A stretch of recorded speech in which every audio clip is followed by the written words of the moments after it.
ಪರಮ ಗುರುಗಳನ್ನು ಸ್ಮರಿಸಿ ಸರ್ವರ ಅಂತರಂಗದಲ್ಲಿ ದೀಪ್ಯಮಾನವಾಗಿ ಬೆಳಗುತ್ತಿರುವಂತಹ ಪರಮಾತ್ಮ ಚೈತನ್ಯಕ್ಕೆ ನಮಸ್ಕರಿಸಿ.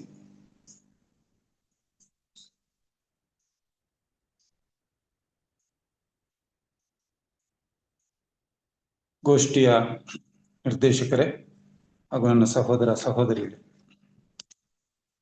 ಈಗಾಗಲೇ ನಾವು ಈ ಷಟ್ಸ್ಥಲ ಸಿದ್ಧಾಂತದಲ್ಲಿ 2 ಸ್ಥಳಗಳ ಒಂದು ವಿಷಯವನ್ನ ಪ್ರಸ್ತಾಪ ಮಾಡಿದ್ದೇವೆ.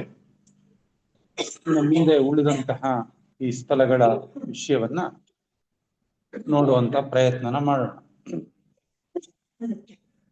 ಈ ವಿಕಾಸ ಅಥವಾ ಕ್ರಾಂತಿ ಅನ್ನುವಂಥವು ಇದ್ದಕ್ಕಿದ್ದ ಹಾಗೆ ನಡೆದು ಬಿಡುವಂಥ ಘಟನೆಗಳಲ್ಲ, ಆಲ್ ಆಫ್ ಎ ಸಡನ್ ನಡೆಯುವಂಥವಲ್ಲ.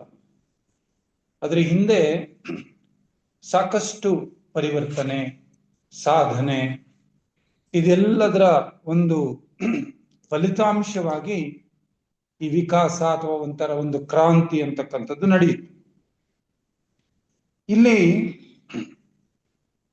ಸರ್ವೇ ಸಾಮಾನ್ಯವಾಗಿ ಒಬ್ಬ ಸಾಮಾನ್ಯ ಮನುಷ್ಯ ಕೇವಲ ಒಂದು ಪ್ರವೃತ್ತಿ ಮಾರ್ಗದಲ್ಲಿದ್ದಂಥವನು ಸ್ವಲ್ಪ ಮಟ್ಟಿಗೆ ತನ್ನ ಜೀವನದ ಉದ್ದೇಶವನ್ನು ಅವನು ಅರ್ಥ ಮಾಡಿಕೊಳ್ತಾ ಶ್ರದ್ಧಾಪೂರ್ವಕವಾಗಿರ್ತಕ್ಕಂತಹ ಒಂದು ಪ್ರಯತ್ನದಿಂದ ಅವನು ಭಕ್ತನಾಗಿ, ಭಕ್ತಿ ನಿಷ್ಠಾಭಕ್ತಿಯಾಗಿ ಮುಂದುವರೆದು ಅದು ದೃಢಭಕ್ತಿಯಾಗಿ ಅವನು ಮಾಹೇಶ್ವರನಾಗಿ, ಆ ನಿಷ್ಠೆಯಿಂದ ಕೂಡಿದಂತಹ ಮಾಹೇಶ್ವರನನ್ನ ಸುಬುದ್ಧಿ ಎಂಬ ಹಸ್ತದ ಮೂಲಕ ವೀರ ವ್ರತಾಚರಣೆಗಳನ್ನು ಜ್ಞಾನ ಶಕ್ತಿಯುತವಾದ ಗುರುಲಿಂಗಕ್ಕೆ ಸಮರ್ಪಿಸುವುದೇ ಈ ಗುರುಲಿಂಗದ ಉಪಾಸನೆ ಅಂತ ಹೇಳ್ತಾರೆ. ಈ ಸ್ಥಿತಿಯಲ್ಲಿ ಆ ಸಾಧಕ ಲಿಂಗನಿಷ್ಠೆಯನ್ನ ಬಲಿಸ್ಕೊಳ್ತಾ ಅದು ವಿನಃ ನಾನಿಲ್ಲ, ಅದೇ ಎಲ್ಲವೂ ಅನ್ನೋ ಹಂತಕ್ಕೆ ಬಂದು ನಿಷ್ಠೆಯಿಂದ ತನ್ನನ್ನು ತಾನದಕ್ಕೆ ಸಮರ್ಪಣೆ ಮಾಡ್ಕೊಳ್ತಾ ಬರ್ತಾನೆ. ಇದರಿಂದ ಒಂದು ಪಂಚ ವಿಷಯಗಳು ಕೂಡ ನಿವೃತ್ತಿ ಹೊಂದಿ ನಿತ್ಯಾನಿತ್ಯಗಳ ಒಂದು ಭೇದವನ್ನ ಅವನು ತಿಳಿತಾ ಬರ್ತಾನೆ. ಈಗಾಗಲೇ ಅವನಿಗೆ ವಿವೇಕ ಜಾಗೃತವಾಗಿದೆ. ಯಾವುದು ನಿತ್ಯ, ಯಾವುದು ಅನಿತ್ಯ, ಯಾವುದು ಸತ್ಯ, ಯಾವುದು ಅಸತ್ಯ ಅಂತಕ್ಕಂಥ ಈ ಭೇದ ಅವನಿಗೀಗ ಅರ್ಥ ಆಗಿದೆ. ಭಗವಂತನನ್ನ ಬಿಟ್ಟು ಬೇರೆ ಮಾರ್ಗ ಇಲ್ಲ ಅಂತಕ್ಕಂತಹ ಒಂದು ಜ್ಞಾನೋದಯವಾಗಿ ಇದುವರೆಗೂ ಅವನಲ್ಲಿ ಒಂದು ಏನು ತಳಮಳ ಇತ್ತೋ, ಅವನ ಹೃದಯದಲ್ಲಿ ಒಂದು ಹೋರಾಟ ಇತ್ತೋ, ಅದೆಲ್ಲವೂ ಕೂಡ ಸ್ವಲ್ಪ ಏನಾಗಿದೆ, ಈಗ ಸ್ವಲ್ಪ ಸಮಾಧಾನ ಸ್ಥಿತಿಗೆ ಬಂದಿದೆ. ಇಂತಹ ಒಂದು ಸ್ಥಿತಿಯಿಂದ ಶಾಂತಿ ನೆಲೆಸಿ ಮುಂದಿನ ಸಾಧನೆಗೆ ಅವನು ಸಿದ್ಧವಾಗ್ತಾನೆ. ಇದನ್ನೇನ್ ಹೇಳ್ತಾರಪ್ಪ ಅಂದ್ರೆ, ಸುಬುದ್ಧಿ ಎಂಬ ಹಸ್ತ ನಿರಹಂಕಾರ ಹಸ್ತವಾಗಿ ನಿಷ್ಠಾಭಕ್ತಿ ಅವಧಾನ ಭಕ್ತಿಯಾಗಿ ಮಾರ್ಪಡುತ್ತದೆ. ಈ ಹಂತಕ್ಕೆ ಏರಿದ್ದೆ ಪ್ರಸಾದಿ ಸ್ಥಳ. ಅಲ್ಲಿ ಹಂತಗಳನ್ನ ನಾವು ನೋಡ್ಬೋದು, ಒಂದೇ ಹಂತಗಳನ್ನು. ಸಹಜವಾಗಿ ಬರೀ ವಿಶ್ವಾಸ ಇತ್ತು, ಈಗ ಅದು ವಿಶ್ವಾಸದಿಂದ ಭಕ್ತನಾಗಿದ್ದ, ಅದು ಕೊನೆಗೆ ನಿಷ್ಠೆ ಆಯ್ತು. ಆ ನಿಷ್ಠೆ ಈಗ ಏನಾಗಿದೆ ಅವನಿಗೆ, ಇನ್ನೂ ಅದು ಗಟ್ಟಿಗೊಂಡಿದೆ ಅಂತೇಳಿ ನಿರಹಂಕಾರ ಹಸ್ತವಾಗಿ ನಿಷ್ಠಾಭಕ್ತಿ ಈಗ ಅವಧಾನ ಭಕ್ತಿಯಾಗಿ ಮಾರ್ಪಡುತ್ತದೆ. ಅಂದ್ರೆ ಇವೆಲ್ಲ ಆ ಸ್ಟೇಜಸ್ ಬರ್ತಾ ಬರ್ತಾ ಬರ್ತಾ ಏನಾಗ್ತಾ ಇದೆ, ಆ ಸೂಕ್ಷ್ಮತೆ ಅವನಲ್ಲಿ ಹೆಚ್ಚಾಗ್ತಾ ಇದೆ. ಇಲ್ಲಿ ತನ್ನ ಸರ್ವಾಂಗವನ್ನು ಕೂಡ ಲಿಂಗನಿಷ್ಠೆಯಿಂದ ಗಟ್ಟಿಗೊಳಿಸಿ ಪಂಚೇಂದ್ರಿಯಗಳು ಮತ್ತು ಮನಸ್ಸನ್ನು ಏಕಾಗ್ರಗೊಳಿಸಿ ಒಂದು ಸಹಸ್ರಾರದಲ್ಲಿ ಶಾಂತಿಯನ್ನು ಏರ್ಪಡಿಸಿ ಪ್ರಸಾದವನ್ನ ಲಿಂಗಕ್ಕೆ ಅರ್ಪಿಸಿ ಅದನ್ನ ಅವನೇನ್ ಮಾಡ್ತಾನೆ, ಪ್ರಸಾದವಾಗಿ ಸ್ವೀಕರಿಸ್ತಾ ಇದ್ದಾನೆ. ಅಂದ್ರೀಗ ಎಲ್ಲವನ್ನೂ ಕೂಡ ಅವನು ಪರಮಾತ್ಮನಿಗೆ ಅರ್ಪಿಸಿ ಪುನಃ ಅದನ್ನ ಭಗವಂತನಿಂದನೇ ಪ್ರಸಾದ ಅಂತಕ್ಕಂತಹ ರೀತಿಯಲ್ಲಿ ಪಡಿತಾ ಇದ್ದಾನೆ. ಹಿಂದೆ ಅವನು ಸುಮ್ಮನೆ ಭೋಗಿಸ್ತಾ ಇದ್ದ ಅಷ್ಟೇ ಎಲ್ಲವನ್ನು. ಎಲ್ಲವನ್ನೂ ಸುಮ್ಮನೆ ಭೋಗಿಸ್ತಾ ಇದ್ದ. ಆದ್ರೆ ಈಗ ಅವನಲ್ಲಿ ಯಾವ ಭಾವನೆ ಬಂದಿದೆ ಅಂತ ಹೇಳಿದ್ರೆ ಎಲ್ಲವನ್ನೂ ಕೂಡ ಏನ್ ಮಾಡ್ತಾನೆ ಮೊದಲವನು, ಅಲ್ಲಿ ಏನಿದೆ, ಯಾವ ಸ್ಥಳ, ಪ್ರಸಾದ, ಪ್ರಸಾದ ಸ್ಥಳ. ಈಗ ಅಂದ್ರೆ ಯಾವುದನ್ನು ಕೂಡ ಅವನು ಸುಮ್ಮನೆ ತೆಗೆದುಕೊಂಡ್ಬಿಡೋದಿಲ್ಲ. ಮೊದಲೇನ್ ಮಾಡ್ತಾನ ಅವನು, ಅರ್ಪಣೆ ಮಾಡ್ತಾನೆ. ಅರ್ಪಣೆ ಮಾಡಿ ಬಂದಿದ್ದನ್ನ ತಾನೇನ್ ಮಾಡ್ತಾನೆ, ಅದನ್ನ ಪ್ರಸಾದ ಅಂತ ಸ್ವೀಕರಿಸ್ತಕ್ಕಂತಹ ಸ್ಥಿತಿ. ಈಗ ನಾವು ಶಾಂತಿ ಮಂತ್ರ ಹೇಳ್ತೇವೆ, ಭಗವಂತನಿಗೆ ಅದನ್ನ ಸಮರ್ಪಣೆ ಮಾಡ್ತೇವೆ ಮೊದಲು. ಆ ಸಮರ್ಪಿಸಿದಾಗ ಎರಡು ರೀತಿಯ ಪ್ರಯೋಜನ. ಒಂದು, ಅಲ್ಲಿ ಸಮರ್ಪಣಾ ಭಾವ ಬಂತು. ಯಾವಾಗ ನಾವು ಅದು ಸಮರ್ಪಣಾ ಭಾವದಿಂದ ಅದನ್ನ ಸಮರ್ಪಿಸಿದೆವೋ ಆಗ ಏನಾಗ್ತದೆ ಅಂತ ಹೇಳಿದ್ರೆ ಅದರಲ್ಲಿದ್ದಂತಹ ನೆಗೆಟಿವ್ಸ್ ಕೂಡ ಹೊರಟೋಗುತ್ತೆ. ಅದಕ್ಕೆ ಹೇಳ್ತಾರೆ, ನೀವೆಲ್ಲಾದ್ರೂ ಊಟ ತಿಂಡಿ ತಿನ್ಬೇಕಾದ್ರೆ ಮೊದಲು ಅದನ್ನ ಸಮರ್ಪಿಸಿ.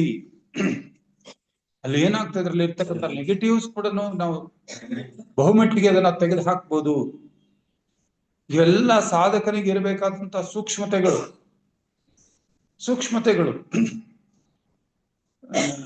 ಹೆಸರು ಮರ್ತಿದ್ದೇನೆ, ನೀವು ಅದನ್ನ ನಾನು ಆಮೇಲೆ ಕೊಡ್ತೇನೆ, ಆ ಹೆಸರನ್ನ ಬೇಕಾದ್ರೆ ನೀವು ಅದನ್ನ ಪರೀಕ್ಷೆ ಮಾಡಬಹುದು. ಅವರು ಜಪಾನ್ ಒಬ್ಬ ಅವನು ರಿಸರ್ಚ್ ಒಂದು ಪ್ರಯೋಗ ಮಾಡಿದ್ದಾರೆ. ಒಂದೇ ಲೋಟದಲ್ಲಿ ನೀರು ತಗೊಳ್ಳೋದು, ಆ ನೀರನ್ನ ಚಿಕ್ಕ ಒಂದು 4-5 ಬಾಟ್ಲಿಗೆ ಹಾಕ್ಬಿಟ್ಟು ಒಂದನ್ನ ಇಟ್ಕೊಳ್ತಾನೆ. ನಾನು ನಿನ್ನನ್ನ ಪ್ರೀತಿಸ್ತೀನಿ, ನೀನು ನನಗೆ ತುಂಬಾ ಇಷ್ಟ, ನೀನು ಅತ್ಯಂತ ಪರಿಶುದ್ಧ, ನೀನು ಅತ್ಯಂತ ಪವಿತ್ರ, ಹೀಗೆ ಕೆಲವು ಥಾಟ್ಸ್ ಅನ್ನ ಕೊಟ್ಟು ಅದನ್ನ ಅವನು ಫ್ರಿಡ್ಜ್ ಅಲ್ಲಿ ಇಟ್ಟು ಫ್ರೀಜ್ ಮಾಡ್ತಾನೆ. ಇನ್ನೊಂದನ್ನ ಐ ಹೇಟ್ ಯು, ನೀನಂದ್ರೆ ನನಗೆ ಇಷ್ಟ ಇಲ್ಲ, ಹಾಗೆ ಹೀಗೆ ಅಂತ ಬರೀ ಈ ನೆಗೆಟಿವ್ಸ್ ನ ಕೊಡ್ತಾ ಹೀಗೆ ಸುಮಾರು 3-4 ಕೈಯಲ್ಲಿ ಹಿಡ್ಕೊಂಡು ಆ ತರ ಥಾಟ್ಸ್ ನ ಕೊಟ್ಟು ಅದನ್ನೆಲ್ಲ ಫ್ರೀಸ್ ಮಾಡ್ತಾನೆ. ಆ ಫ್ರೀಸ್ ಮಾಡದ್ಮೇಲೆ ಅವುಗಳನ್ನ ತಂದು ಟೆಸ್ಟ್ ಮಾಡಿದ್ರೆ, ಅದ್ರ ಕಣಗಳನ್ನ ಟೆಸ್ಟ್ ಮಾಡಿದ್ರೆ ಅದರಲ್ಲಿ ಯಾವುದು ಪಾಸಿಟಿವ್ ಇದನ್ನ ಕೊಟ್ಟಿರ್ತಾನೋ ಅದರಲ್ಲಿ ಬಹಳ ಸುಂದರವಾಗಿರ್ತಾವ ಸುಂದರವಾದ ಹರಳುಗಳಾಗಿರುತ್ತೆ. ಇನ್ನೇನೇನ್ ನೆಗೆಟಿವ್ಸ್ ಕೊಟ್ಟಿರ್ತಾನೋ ಅದರೆಲ್ಲ ಒಂದೊಂದು ರೀತಿ. ದ್ವೇಷದ ಒಂದು ಥಾಟ್ಸ್ ಕೊಟ್ಟಿದ್ದು ಒಂದು ರೀತಿ ಇರುತ್ತೆ, ಹೊಟ್ಟೆ ಕಿಚ್ಚಿಂದು ಕೊಟ್ಟಿದ್ದು ಇನ್ನೊಂದು ರೀತಿನಲ್ಲಿ. ನೋಡಿ, ಎಲ್ಲಿಗೆ ನಾವು ಯೋಚನೆ ಮಾಡಬೇಕು, ಇದನ್ನ ಅವ್ನು ಎಕ್ಸ್ಪೆರಿಮೆಂಟ್ ಮಾಡಿ ಗಿಡಗಳ ಮೇಲೆ ಎಕ್ಸ್ಪೆರಿಮೆಂಟ್ ಮಾಡ್ತಾನೆ. ಆ ತರ ಥಾಟ್ಸ್ ಕೊಟ್ಟು ಆ ಗಿಡಕ್ಕೆ ಹಾಕಿದ್ರೆ ಆ ಗಿಡ ಒಳ್ಳೆ ಥಾಟ್ಸ್ ಕೊಟ್ಟಿದ್ದು ಚೆನ್ನಾಗಿರುತ್ತೆ. ಈ ತರ ನೆಗೆಟಿವ್ ಥಾಟ್ಸ್ ಕೊಟ್ಟಿದ್ ಗಿಡ ಕುರುಟಾಗಿ ಬೆಳೆದಿರುತ್ತೆ. ನೀವು ಯೋಚನೆ ಮಾಡ್ಬೇಕು ಇದನ್ನೆಲ್ಲ. ನೀವು ನೀರು ಕುಡಿಯುವಾಗಲೂ ಸುಮ್ಮನೆ ಎತ್ಕೊಂಡು ಘಟ ಕುಡಿಯೋದಲ್ಲ, ಅದಕ್ಕೊಂದು ಭಾವ ಕೊಡಬಹುದು. ನೀವು ಅದಕ್ಕೊಂದು ಭಾವನ ತುಂಬಬಹುದು, ಒಂದು ಶಕ್ತಿನ ತುಂಬಬಹುದು, ಅದನ್ನ ಪ್ರಸಾದವನ್ನಾಗಿ ಮಾಡ್ಕೊಳ್ಬಹುದು. ಬರೀ ನಾನು ನೀರಡಿಕೆ ಹಿಂಗ್ಸಕ್ ನೀರು ಕುಡಿತಾ ಇದ್ದೀನಿ, ಹೊಟ್ಟೆ ತುಂಬ ಊಟ ಮಾಡ್ತಾ ಇದ್ದೀನಿ ಅಂತಕ್ಕಂಥದ್ದು ಇರಬಾರ್ದು. ಪ್ರಸಾದ ಭಾವ ಅಂತಾರೆ ಅದನ್ನ. ಇಲ್ಲಿ ಏನಾಗಿದೆ, ಅವನಿಗೆ ಈಗ ಅವನು ಎಲ್ಲೆಲ್ಲೂ ಶಿವನನ್ನೇ ಕಾಣ್ತಾನೆ. ಆ ಶಿವನ ಕಾರ್ಯಗಳನ್ನು ಏನ್ ಮಾಡಿದ್ರು ಅದು ಎಲ್ಲವನ್ನು ಕೂಡ ಶಿವನ ಕಾರ್ಯಗಳು ಅಂತ ತಿಳ್ಕೊಳ್ತಾನೆ. ಶಿವನ ಪೋಷಣೆಗೆ ಒಳಗಾಗಿ ಎಲ್ಲವನ್ನೂ ಶಿವನ ಮೂಲಕವಾಗಿಯೇ ಪ್ರಸಾದ ರೂಪದಲ್ಲಿ ಪಡೀತಾ ಇದ್ದೇನೆ ಅಂತಕ್ಕಂತಹ ಒಂದು ಅರಿವು ಇಲ್ಲಿ ಜಾಗೃತವಾಗ್ತದೆ. ಈ ಹಂತದಲ್ಲಿ ಆ ಸಾಧಕ ಹೇಗಿರ್ತಾನಪ್ಪ ಅನ್ನೋದಕ್ಕೆ ಒಂದು ವಚನವನ್ನ ಕೊಡ್ತಾರೆ. ಸರ್ವಾಂಗವನ್ನು ಲಿಂಗ ನಿಷ್ಠೆಯಿಂದ ಗಟ್ಟಿಗೊಳಿಸಿ, ಮನವ ಉನ್ಮನಿಯ ಅವಸ್ಥೆಯ ನೈದಿಸಿ, ಶತಪತ್ರದಲ್ಲಿ ಸೈತಿಟ್ಟು ಲಿಂಗಕ್ಕೆ ಅರ್ಪಿಸಿದ ನೈವೇದ್ಯವ ಲಿಂಗ ನೆನಹಿನಲ್ಲಿಯೇ ಸ್ವೀಕರಿಸುವುದು. ಅಂಗಾರ್ಪಿತವ ವಿಸರ್ಜಿಸುವುದಯ್ಯ. ತಟ್ಟುವ, ಮುಟ್ಟುವ, ಸೋಂಕುವ ಮನವನರಿದು ಲಿಂಗ ಮುಖಕ್ಕೆ ನಿವೇದಿಸಿ ಲಿಂಗ ಪ್ರಸಾದವ ಸ್ವೀಕರಿಸಬಲ್ಲರೆ ಪ್ರಸಾದಿಸ್ಥಲವೆನೆಂಬೆನಯ್ಯ. ಮಹಾಲಿಂಗ ಗುರು ಶಿವಸಿದ್ದೇಶ್ವರ ಪ್ರಭುವೆ. ಈ ಪ್ರಸಾದಿ ಸ್ಥಳದಲ್ಲಿ ಅವನು ಹೇಗಿರ್ತಾನಪ್ಪ ಅಂದ್ರೆ, ಸರ್ವಾಂಗವನ್ನು ಲಿಂಗ ನಿಷ್ಠೆಯಿಂದ ಗಟ್ಟಿಗೊಳಿಸಿ. ಈಗಾಗಲೇ ಅವನಿಗೆ ದೇಹ ಭಾವನೆ ಹೋಗಿದೆ, ಅವನಿಗೆ ದೇಹ ಭಾವ ಕಳ್ಕೊಳ್ತಾ ಇದ್ದಾನೆ. ಸರ್ವಾಂಗವನ್ನು ಕೂಡ ಲಿಂಗನಿಷ್ಠೆಯಿಂದ ಗಟ್ಟಿಗೊಳಿಸಿ ಮನವ ಉನ್ಮನಿಯ ಅವಸ್ಥೆಯ ನೈದಿಸಿ. ನಾನು ಮೊನ್ನೆ ಹೇಳ್ತಾ ಇದ್ದೆ, ಮನೋನ್ಮನಿ ಅಂತ ಕರಿತೀವಿ ಅಂತ ಹೇಳಿ. ಮನೋರ್ಬಿಂದು, ಮನವು ನಿಂದೊಡೆ ಮೇಲ್ ಬಿಂದು ನಿಲ್ಲುವುದು. ಈಗ ಅವನು ತನ್ನ ಪ್ರಜ್ಞೆಯನ್ನ ಆ ಶರಣ ಅಥವಾ ಸಾಧಕ ಎಲ್ಲಿ ನಿಲ್ಲಿಸ್ತಾನೆಂದ್ರೆ ಮನೋನ್ಮನಿಯಲ್ಲಿ ನಿಲ್ಲಿಸ್ತಾನೆ, ತೆಗೆದುಕೊಂಡೋಗಿ. ಲಿಂಗಕ್ಕೆ ಅರ್ಪಿಸಿದ ನೈವೇದ್ಯವ ಲಿಂಗ ನೆನಹಿನಲ್ಲಿಯೇ ಸ್ವೀಕರಿಸುವುದು. ಸುಮ್ಮನೆ ಉಂಬುವುದು ಪ್ರಸಾದವಲ್ಲ ಅಂತಾರೆ ಶರಣರು. ತುತ್ತಿಗೊಮ್ಮೊಮ್ಮೆ ಶಿವ ಶಿವ ಎನ್ನುತ್ತ. ಅಲ್ಲಿಗೆ ನೋಡಿ, ನಮ್ಮ ಜೆ ಕೃಷ್ಣಮೂರ್ತಿಯವರು ಹೇಳ್ತಾರಲ್ಲ, ಏನೋ ಹೇಳ್ತೀರಕ್ಕ? ಉಂಡು ಉಳಿಸದೆ ತುಂತುರು ಹನಿ ಬಾರದೆ.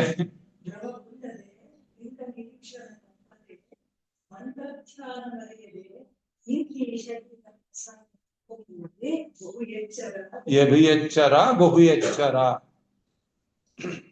ಜೆ ಕೃಷ್ಣಮೂರ್ತಿಯವರ ಪ್ರಕಾರ ಹೇಳ್ತಾರೆ, ನೀವು 2 ಚ್ಯೂಯಿಂಗ್ಸ್ ಇದೆಯಲ್ಲ, ಈಗ ಜಗಿತೀವಲ್ಲ, ಆ 2 ಜಗಿಗಳ ಮಧ್ಯದಲ್ಲಿ ಒಂದು ಸೈಲೆನ್ಸ್ ಬರುತ್ತೆ, ಒಂದು ಸೈಲೆನ್ಸ್ ಇರುತ್ತೆ. ಯಾವತ್ತಾದ್ರನ್ನ ಫೀಲ್ ಮಾಡಿದ್ದೀರಾ ಅಂತ ಕೇಳ್ತಾರೆ. ಅಂದ್ರೆ ಅದರ ಅರ್ಥ ಅಷ್ಟು ಎಚ್ಚರ ಇರಬೇಕು ಅಂತ. ಅಷ್ಟು ಎಚ್ಚರ ಇರಬೇಕು. ನಾವು ತಿನ್ನುವಾಗ್ಲೂ ಕೂಡ, ಒಂದೊಂದು ಸಿಪ್ನ ನಾವು ಕುಡಿಯುವಾಗ್ಲೂ ಕೂಡ ಅಷ್ಟು ಎಚ್ಚರ ಇರಬೇಕು. ಅದಕ್ಕೆ ಆ ಶಿವ ಅಂತ ಲಿಂಗ ನಿರೀಕ್ಷೆ ಮಾಡ್ತಾ ಇದ್ರೆ ಈಗ ಅವನ ಮನಸ್ಸು ಯಾವ ಕಡೆಗೆ ಹೋಗೋದಕ್ಕೆ ಸಾಧ್ಯ? ಈಗ ನಾವೆಲ್ಲ ಊಟ ಮಾಡ್ಬೇಕಾದ್ರೆ ಎಲ್ಲಿ ಮಾಡ್ತೀವಿ? ಎಲ್ಲ ಟಿವಿ. ಈಗ ಟಿವಿ ಅದು ಕಿಚನ್ಗೂ ಕಾಣ್ಬೇಕು, ಡೈನಿಂಗ್ ಹಾಲ್ಗೂ, ಎಲ್ಲಾ ಕಡೆನೂ ಅದು ಕಾಣುತ್ತರ. ಈಗೆಲ್ಲ ತುಂಬಾ ಜಾಣತನದಿಂದ ವ್ಯವಸ್ಥೆ ಮಾಡ್ಕೊಂಡಿದ್ವಿ. ಅಡುಗೆ ಮಾಡೋರ್ವಾಗ್ಲೂ ಟಿವಿ ನೋಡ್ತಾ ಮಾಡ್ತಾ ಇರ್ಬೇಕು, ನಾವು ಊಟ ಮಾಡುವಾಗ್ಲೂ ನೋಡ್ತಾನೆ ನಾವು ಊಟ ಮಾಡ್ತಾ ಇರ್ಬೇಕು. ಇನ್ನ ಶಿವ ಅಂತ ಲಿಂಗ ನಿರೀಕ್ಷೆ ಮಾಡಕ್ ಆಗುತ್ತಾ?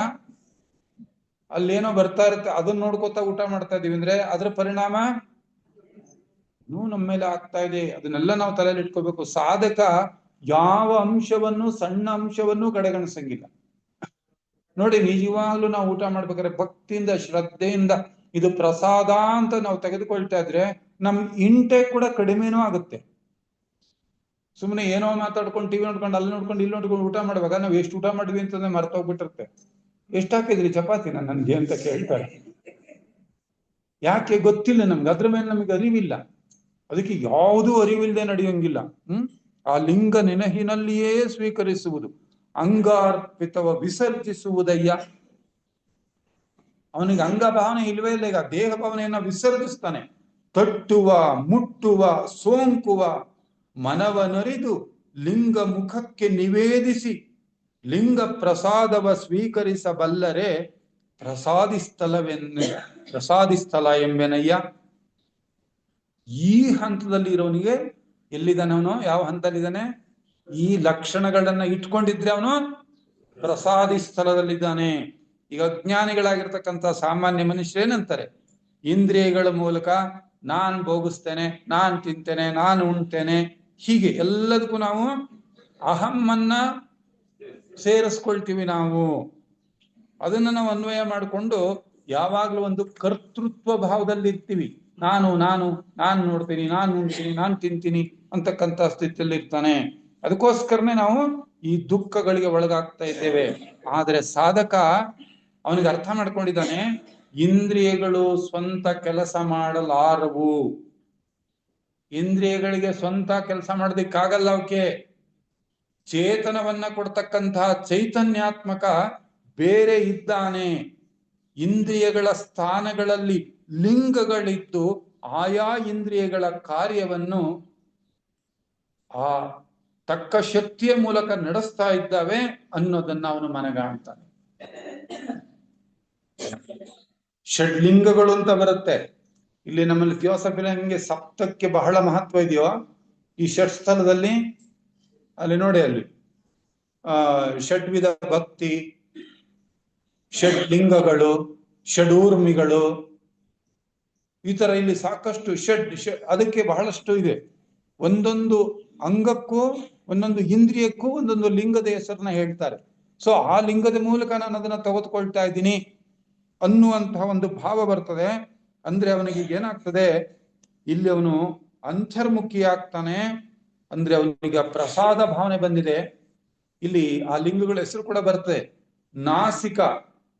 ನಾಸಿಕಕ್ಕೆ ಆಚಾರಲಿಂಗ, ಪೃಥ್ವಿಯ ಗುಣವಾದ ರಸಕ್ಕೆ ನೇತ್ರದಕ್ಕೆ ಶಿವಲಿಂಗ, ಅಗ್ನಿಯ ಗುಣವಾದ ರೂಪ, ತ್ವಕ್ಕಿನ ಗುಣಕ್ಕೆ ಜಂಗಮಲಿಂಗ, ವಾಯುಗುಣದ ಸ್ಪರ್ಶ, ಶ್ರೋತದ ಪ್ರಸಾದ, ಆಕಾಶ ಗುಣವಾದ ಶಬ್ದ, ಹೃದಯ ಮಹಾಲಿಂಗಕ್ಕೆ, ಆತ್ಮಗುಣವಾದ ಆನಂದ. ಇವು ಅರ್ಪಣೆಯಾಗಬೇಕು ಅಂತ. ಆಚಾರಲಿಂಗ, ಗುರುಲಿಂಗ, ಶಿವಲಿಂಗ, ಜಂಗಮಲಿಂಗ, ಮಹಾಲಿಂಗ. ಹೀಗೆ ಒಂದೊಂದು ಇಂದ್ರಿಯಕ್ಕೂ ಕೂಡ ಒಂದೊಂದು ಲಿಂಗಗಳ ಹೆಸರನ್ನ ಹೇಳ್ತಾರೆ. ನಾನು ಆಯಾ ಲಿಂಗದ ಮೂಲಕ ಅದನ್ನ ಪಡೆದುಕೊಳ್ತಾ ಇದ್ದೀನಿ. ಹೀಗಿಲ್ಲಿ ಏನಾಗ್ತದೆ, ಅವನಿಗೆ ಈ ರೀತಿ ಅರ್ಪಣೆ ಮಾಡ್ತಾನೆ ಇರ್ತಾನೆ ಸದಾ ಕಾಲ. ಅಲ್ಲಿಯ ನಾನು ಅನ್ನುವಂತ ಅಹಂಕಾರಕ್ಕೆ ಅಲ್ಲಿ ಅವಕಾಶ ಇಲ್ಲ. ನಾನು ಅನ್ನೋ ಅಹಂಕಾರ ಇದ್ರೆ ಅವನು ಕರ್ಮಾಧೀನನಾಗ್ತಾನೆ, ಕರ್ಮಕ್ಕೆ ಅಧೀನನಾಗ್ತಾನೆ. ಹಾಗಲ್ದೇನೆ ನಾವು ಆ ಲಿಂಗಾರ್ಪಿತ ಅಂದ ತಕ್ಷಣ ನಾವು ಕರ್ಮದಿಂದ ಅತೀತರಾಗ್ತೇವೆ ಅಂತಕ್ಕಂಥದ್ದು. ಇನ್ನು ಎಷ್ಟು ಚೆನ್ನಾಗಿಲ್ಲೊಂದು ನಮ್ಮ ಇವರು ಕೊಡ್ತಾರೆ ಅಲ್ಲಮ ಪ್ರಭುಗಳು. ಆ ಪ್ರಸಾದ ಹೆಂಗಿರ್ತಾನೆ ಅಂದ್ರೆ, ತನ್ನ ಮುಟ್ಟಿ ನೀಡಿದುದೇ ಪ್ರಸಾದ. ನೋಡಿ ಇಲ್ಲಿ ಹೆಂಗಿದೆ, ಇಲ್ಲಿ ಒಂದ್ ರೀತಿ ವಿರೋಧಾಭಾಸ. ತನ್ನ ಮುಟ್ಟಿ ನೀಡಿದುದೇ ಪ್ರಸಾದ, ತನ್ನ ಮುಟ್ಟದೆ ನೀಡಿದುದೇ ಓಗರ.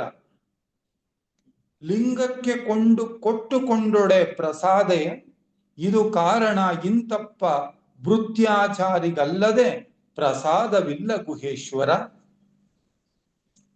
ತನ್ನ ಮುಟ್ಟಿ ನೀಡುವುದೇ ಪ್ರಸಾದ. ಇದೇನು ವಿಚಿತ್ರ, ತನ್ನ ಮುಟ್ಟಿ ನೀಡಿದುದು ಅಂದ್ರೆ ತಾನ್ ಮೊದಲು ಮುಟ್ಟಿ ನೀಡಿದ ಪ್ರಸಾದ ಅಂತ ಬರುತ್ತೆ. ನಾವು ಲಿಟರರಿಯ ಮೀನಿಂಗ್ ತೆಗೆದುಕೊಂಡ್ರೆ, ತನ್ನ ಮುಟ್ಟದೆ ನೀಡಿದುದೇ ಓಗರ. ಅಂದ್ರೆ ತನ್ನ ಮುಟ್ಟಿ ನೀಡಿದುದೇ ಪ್ರಸಾದ ಅಂದ್ರೆ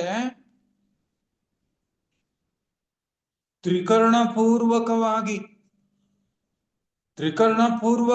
ಅವನು ನೀಡಿದರೆ ಅದೇನಾಗುತ್ತೆ, ಪ್ರಸಾದವಾಗುತ್ತೆ. ತ್ರಿಕರ್ಣಪೂರ್ವಕವಾಗಿ, ತ್ರಿದಲಂ ತ್ರಿಗುಣಾಕಾರಂ ತ್ರಿನೇತ್ರಂ ಚ ತ್ರಿಯಾಯುಧಂ ತ್ರಿಜನ್ಮ ಪಾಪ ಸಂಹಾರಂ ಏಕಬಿಲ್ವಂ ಶಿವಾರ್ಪಣಂ. ನಾವು ಎಷ್ಟೋ ಬಿಲ್ಪತ್ರನ ತಂದು ಒಟ್ಟಿದೀವಿ. ಪಾಪ ಪರಿಹಾರ ಆಗಿದೆಯಾ? ಅದು ಕೂಡ ಒಂದು ಸಾಂಕೇತಿಕ. ತ್ರಿದಲ ಯಾವುದು? ತ್ರಿದಲಗಳು ಯಾವುದು? ಸ್ಥೂಲ ಕಾಮ ರೂಪ, ಇವೇ ದಲಗಳು, 3 ದಲಗಳು. ತ್ರಿದಲಂ ತ್ರಿಗುಣಾಕಾರಂ ತ್ರಿನೇತ್ರಂಚ ಸತ್ವ ರಜಸ್ತಮಸ್ಸು. ಇದೆಲ್ಲವೂ ಪರಿಪೂರ್ಣವಾಗಿ ಅರ್ಪಣೆ ಮಾಡಿದಾಗ ಅಂತ ಅದರ ಅರ್ಥ.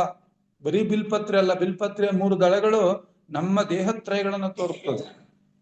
ಅದನ್ನ ನಾನು ಸಂಪೂರ್ಣ ಭಾವನೆಯಿಂದ ಅರ್ಪಿಸಿದಾಗ, ಕಾಯ ವಾಚ ಮನಸ ಅರ್ಪಿಸಿದಾಗ, ಅದಕ್ಕೆ ಅವ್ರು ಹೇಳಿದ್ರು ತನ್ನ ಮುಟ್ಟಿ ನೀಡಿದುದೇ ಪ್ರಸಾದ. ತನು ಮುಟ್ಟಿ, ಮನ ಮುಟ್ಟಿ, ಭಾವ ಮುಟ್ಟಿ ನೀಡಿದ್ರೆ ಅದೇನಾಗುತ್ತೆ, ಅದು ಪ್ರಸಾದವಾಗ್ತದೆ. ತನ್ನ ಮುಟ್ಟದೆ ನೀಡಿದುದೇ ಓಗರ. ಈ ಸ್ಥಿತಿಯಲ್ಲಿ ಅಲ್ದೇನೆ ಸುಮ್ಮನೆ ನಾವೇನ್ ಮಾಡ್ತೀವಿ, ಹಿಂಗಂತೀವಲ್ಲ ನೈವೇದ್ಯ, ಆ ತರ ಮಾಡಿದ್ರೆ ತನ್ನ ಮುಟ್ಟದೆ ಅಂದ್ರೆ ನಮ್ಮ ಅಂತರಂಗವನ್ನ ಮುಟ್ಟದೆ ನೀಡಿದ್ರೆ ಅದು ಓಗರ. ಓಗರ ಅಂದ್ರೆ ಅನ್ನ, ಊಟ, ಒಟ್ಟಿನಲ್ಲಿ ಊಟ ಅಷ್ಟೇ. ಅದು ಅನ್ನ ಆಯ್ತು, ಪ್ರಸಾದ ಆಗಲಿಲ್ಲ. ಲಿಂಗಕ್ಕೆ ಕೊಟ್ಟುಕೊಂಡಡೆ ಪ್ರಸಾದಿ, ಲಿಂಗಕ್ಕೆ ಕೊಟ್ಟುಕೊಂಡಡೆ ಪ್ರಸಾದ. ನಿಜವಾಗ್ಲೂ ಈ ತ್ರಿಕರಣ ಪೂರ್ವಕವಾಗಿ ಅರ್ಪಣೆ ಮಾಡಿದ್ರೆ ಅದು ಪ್ರಸಾದ. ಇಂತಪ್ಪ ಭೃತ್ಯಾಚಾರಿಗಲ್ಲದೆ ಪ್ರಸಾದವಿಲ್ಲ ಗುಹೇಶ್ವರ. ಮತ್ತಿಷ್ಟು ಮಾಡಿ ಹೆಂಗಿರ್ತಾನೆ, ಭೃತ್ಯಾಚಾರಿ ಅಂದ್ರೆ ಹ್ಯುಮಿಲಿಟಿ ಇರುತ್ತೆ ಅವನಲ್ಲಿ, ಅಪ್ಪ ನಂದೇನು ಇಲ್ಲ ತಂದೆ, ಎಲ್ಲ ನಿನ್ನದು ಅನ್ನುವಂತಹ ವಿನಮ್ರ ಭಾವ ಇರುತ್ತೆ. ಆದ್ರೆ ಮಾತ್ರ ಅವನು ಏನಾಗಿರ್ತಾನೆ, ಯಾರಾಗ್ತಾನೆ, ಪ್ರಸಾದಿ ಆಗ್ತಾನೆ, ಪ್ರಸಾದಿ ಸ್ಥಳದಲ್ಲಿ ನಿಲ್ತಾನೆ ಅಂತಕ್ಕಂಥದ್ದು. ಇಲ್ಲಿ ಈ ಅರ್ಪಣೆಯಲ್ಲೂ ಕೂಡ ಮೂರು ಒಂದು ಸ್ಥಿತಿ ಇದೆ ಅಂತ ಹೇಳ್ತಾರೆ. ಪದಾರ್ಥದ ಅರ್ಪಣೆ, ಪದಾರ್ಥ ಮತ್ತು ನನ್ನದು ಎಂಬ ಅಭಿಮಾನವಿಲ್ಲದೆ ಕೊಡ್ತಕ್ಕಂಥದ್ದು, ಪದಾರ್ಥದ ಜೊತೆಗೆ ತನ್ನನ್ನು ಸೇರಿಸಿ ಸಮರ್ಪಿಸುವುದು.